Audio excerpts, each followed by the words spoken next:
Good afternoon. My name is Tony Milner. I'm the Policy and Program Manager for the Housing and Neighborhood Development Office in Salt Lake City Corporation, and thank you so much for all of you for making it out today. We really greatly appreciate it. We are here primarily to recognize Fair Housing Month, but we also want to be recognizing too the National Community Development Week, as well as Sexual Assault Awareness Month, but then also the Violence Against Women's Act. So thank you guys so much for kind of hearing us out. We definitely want to touch upon this amazing information, but then also talk about the protections and opportunities that are built into some of the things that we're going to be talking about, and make sure Salt Lake City residents know how to access and uphold the rights that are afforded to them. So huge special thanks to the YWCA for being our host today. So thank you so much. We greatly, greatly appreciate it. I'd also like to recognize too some of our special amazing partners who make this hard work and deal with these issues day in, day out.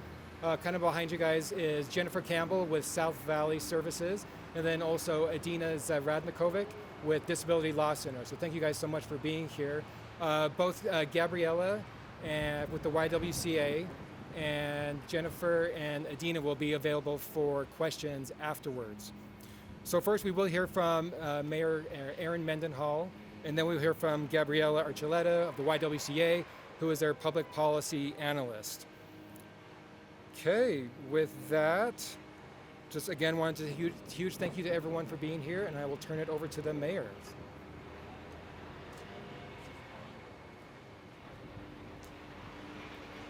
Good afternoon.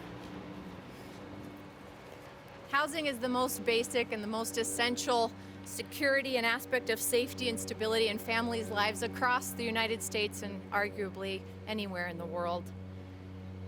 But housing discrimination is a major threat, and it has no place in Salt Lake City. That's why we're standing here today.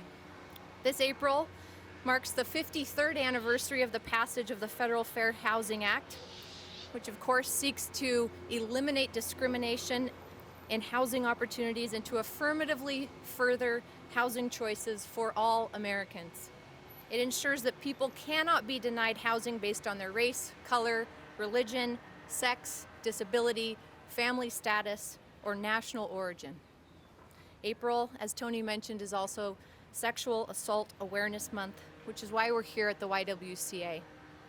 Domestic violence and sexual assault are leading causes of housing instability and homelessness for women and children.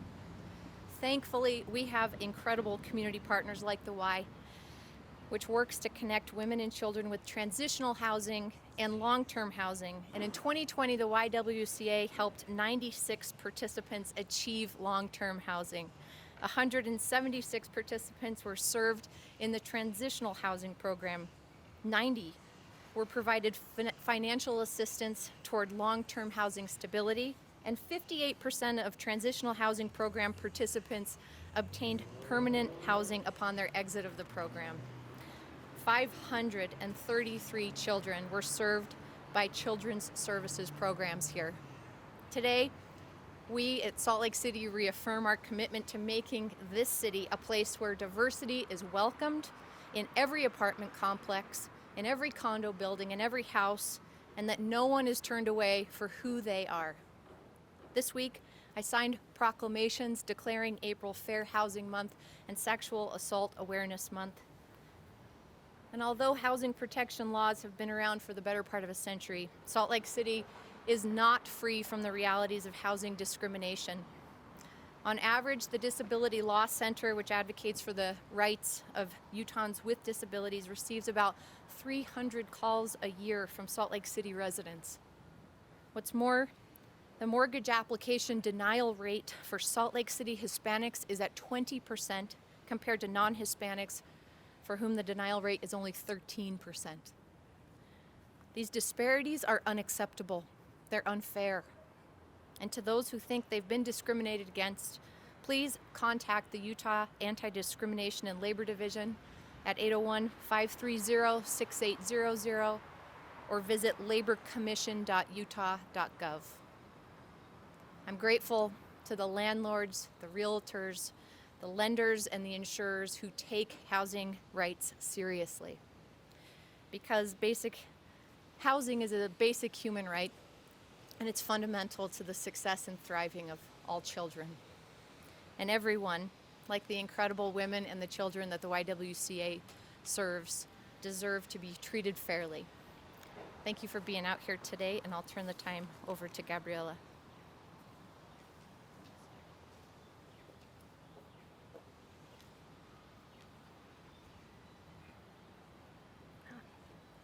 Good afternoon. My name is Gabriella Archuleta. I am the Public Policy Analyst at YWCA Utah. Thank you, Mayor Mendenhall, for your leadership and your support, and for joining us today at our YWCA Utah campus, located at 3rd East and 3rd South, where our historic organization has stood for over 100 years. This year, we celebrate 115 years of serving women and children and their families. While our programming has changed over the years to meet our evolving needs, housing has always been a service that we have focused on. We started as a boarding home for working women, which has since evolved to make us the largest, oldest, and comprehensive family violence service provider in our state. We continue to provide critical life-saving services to the most vulnerable members of our community as we work to empower women and eliminate racism.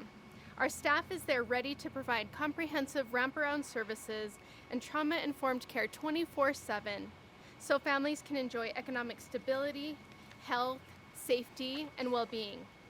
When you hear about domestic violence, you often don't think about the connections with homelessness.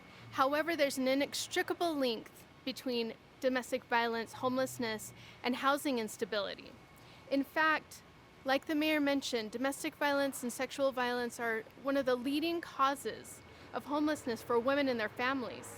And lack of affordable housing options is one of the primary barriers to survivors being free from the abuse. Other barriers include economic abuse, lack of access to financial resources, lack of resources for undocumented victims, and then landlords ordering evictions due to the violent actions of the abusive partner. When a victim's life is at risk to the point that they need to leave their home, places like the YWCA Utah are often one of the only places they have to go. We are able to provide emergency shelter and supportive services. We also provide needs like food and clothing. We have case managers that help them navigate the civil and criminal justice systems. Not only that, survivors of violence work with our team to search for housing, and they also find a much needed advocate to listen to their story. And right now, I want to share a story, a success story of one of our clients. She lost her apartment as a direct result of domestic violence because her landlord considered the 911 calls a nuisance. The neighbors complained, and the city sent a letter because of the volume of calls. She and her 2 children ended up homeless for 3 years, in and out of homeless shelters. She submitted an application for subsidized housing, but the waiting lists are really long. When she finally got a housing voucher that would pay 70% of the rent, she couldn't qualify for an apartment because of the prior eviction, and on top of that, her account was turned over to a law firm that charged 24% interest rate. Fortunately, the YWCA Utah and our Salt Lake Area Family Justice Center were able to help her, and we were able to source and advocate for the $1,337, which is low compared to other survivors, that they needed to pay the law firm in full. This enabled our client to find safe and affordable apartment where she and her children could heal and move forward towards self-sufficiency and empowerment. YWCA Utah is committed to enhancing housing options for survivors, and we applaud the leaders of the Violence Against Women Reauthorization Act of 2021 that led to its passage of the House of Representatives on March 17th, and we continue to advocate that the U.S. Senate do the same. VAWA 2021 lapsed for a few years, and we've missed these critical policy solutions. VAWA 2021 reintegrates those, and they provide targeted resources for communities of color. increased economic protections, resources for prevention, and reinstating tribal jurisdictions so tribes can hold non-tribal members accountable.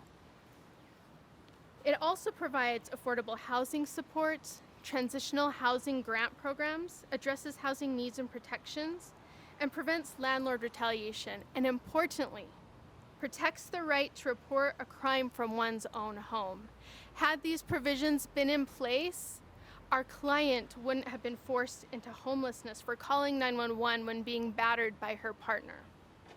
The renewal of VAWA is long overdue, and it comes at a time when the COVID pandemic and related economic crisis has exacerbated the risks of domestic violence, sexual violence, and barriers to safety.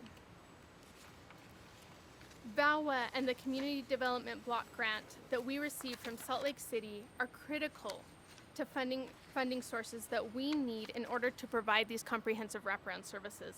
We are grateful for the crucial CDBG funding that we use to assist our clients as they move forward from homelessness. Unfortunately, like many organizations across the country and in our state, we are all reeling from funding loss. And that considerably hampers our ability to address the needs of our participants. Though we remain in good standing, for the first time ever since 2005, YWCA Utah's VAWA grant was not renewed due to state grant funding reprioritization. And we are also preparing for significant funding cuts to CDBG in addition to other critical sources of funding.